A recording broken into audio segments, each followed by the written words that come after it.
Really miss Urvashi ചേച്ചി today. ചേച്ചി വിളിച്ചിരുന്നു, കുറെ നേരം സംസാരിച്ചു. ചേച്ചി ഭയങ്കര ഹാപ്പിയാണ്. ചേച്ചി ഇനിയും ഇവിടുന്ന് ഇറങ്ങി കഴിഞ്ഞിട്ട് ചേച്ചി ഒന്നും കൂടെ വിളിച്ച് സംസാരിക്കണം. ചേച്ചി ഉണ്ടായിരുന്നില്ലെങ്കിൽ അത് I can't imagine this movie with ഹംക. പിന്നെ ഇങ്ങനെ ഒരു ക്യാരക്ടർ എനിക്ക് തന്ന ക്രിസ്റ്റോനോട് I have to say thank you again. പിന്നെ ഓഫ്കോഴ്സ് ഇതിൽ വർക്ക് ചെയ്തിട്ടുള്ള കിരൺദാസ്, ഷെനാദ്, സുഷിൻ, ധന്യ, ഇവരെല്ലാവരും കൂടെ ചേർന്നിട്ടാണ്. പിന്നെ പാവസിൻ്റെ ആർട്ട് ഡിറക്ഷനൊക്കെ ഉള്ളത് കൊണ്ടാണ് ഇതിങ്ങനെ ആവുന്നത്. So I want to thank all my crew members, sorry. And thanks to all of you for following us your fans and നമ്മളുടെ സന്തോഷത്തിൽ പങ്കുചേർന്നതിന് നന്ദി. Thank you. സോ ഉർവശി ചേച്ചി എന്ന് പറയുമ്പോൾ നമുക്ക് മലയാളത്തിൽ എല്ലാതെ, അപ്പോൾ എങ്ങനെയാണ് പാർവതിയിലേക്ക് എത്തിയത്? എഗെയിൻസ്റ്റ് ആയിട്ടൊരു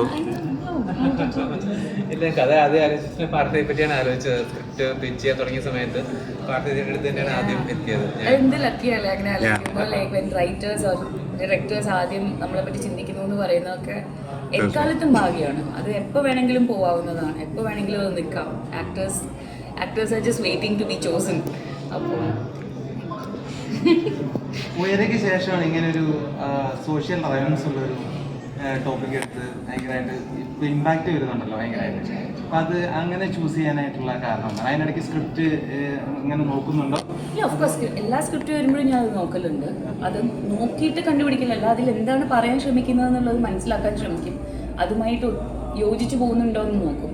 അങ്ങനെയാണെങ്കിലല്ലേ ആ സംവിധായകൻ്റെ ആ വിഷനുമായിട്ട് അതിനോടൊരു ന്യായം പുലർത്താൻ പറ്റില്ല, അല്ലെങ്കിൽ നമ്മൾ എത്ര ശ്രമിച്ചാൽ തന്നെ. പക്ഷെ എനിക്ക് തോന്നിയിട്ടില്ല, ഞാൻ ചെയ്ത എല്ലാ സിനിമകളിലും എന്തെങ്കിലും രീതിയിൽ അങ്ങനെ ഒരു സംഭവം വന്നു പോയിട്ടുണ്ട്. അത് സക്സസ് ആണെങ്കിലും സോ കോൾ സക്സസ് അല്ലാതെ പോകുന്നതാണെങ്കിലും ഒരു 100% വിശ്വാസത്തിൽ നിൽക്കുന്ന ഡയറക്ടർ നിൽക്കുമ്പോൾ നമ്മൾ 100% തന്നെ ചേരണം എന്നാണ് ഞാൻ വിശ്വസിക്കുന്നത്. Thank you. ഇറങ്ങട്ടെ ഞാൻ.